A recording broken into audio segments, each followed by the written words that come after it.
Welcome, this is Richard. We're going to take a look at a sell short candidate we have, OCUL. Our latest research report has a sell short. The risk profile is speculative, about $11 stock, healthcare sector, another pharmaceutical company. The fundamentals negative, the market profile is negative, selling a little bit below the relative performance of the market. Filing here in November.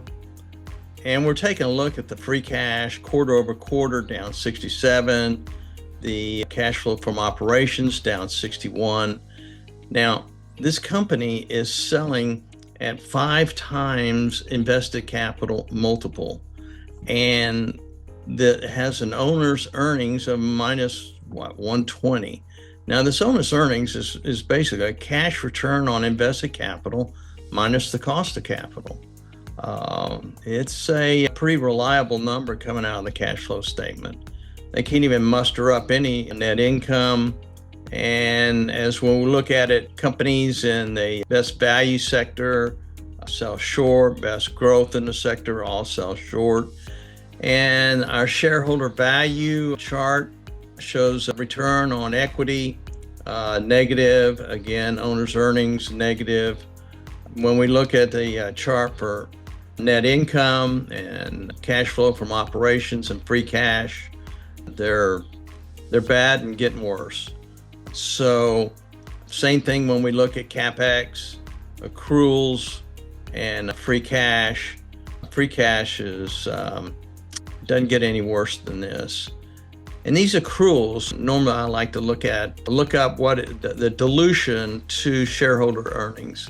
And this company wins the prize. This is the worst dilution I've seen for a company in a long time. They say in 2021, they had 72 million shares outstanding. And in 2024, they had 229 million shares outstanding. That's a 200 plus increase in dilution. And the stock is going down.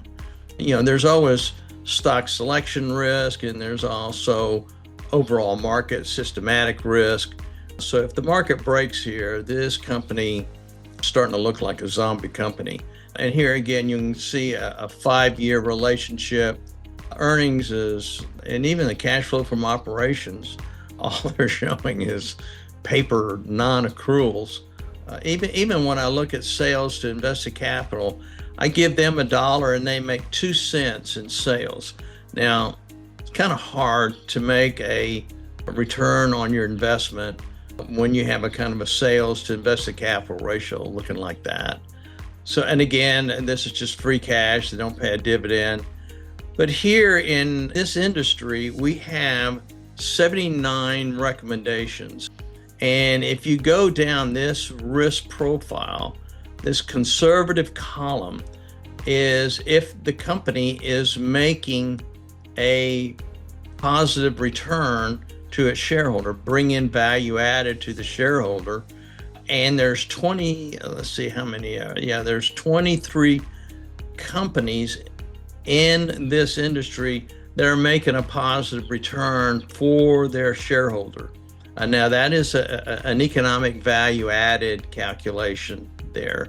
So that means like 70% of this industry is not bringing a positive return to the shareholders from an economic value point of view.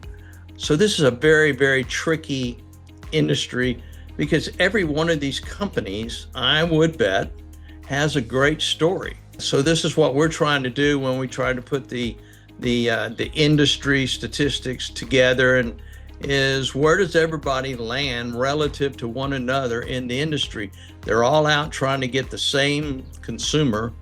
So when we come down here, you can see if a company's to the left of this red line, they are not making a positive return for their shareholder.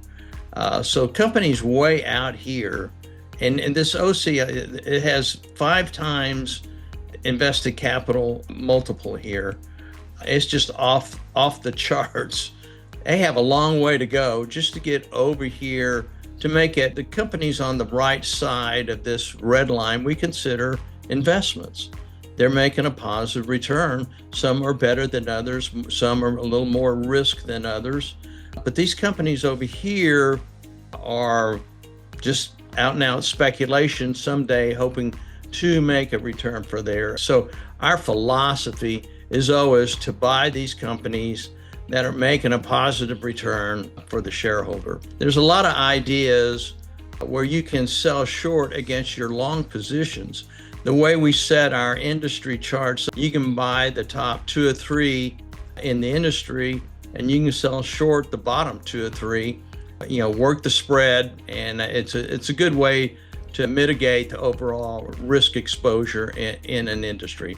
So that'll do it for today. Thanks for watching. Go to our website and join us. I think we can help you. And remember, buy the good ones. Thanks.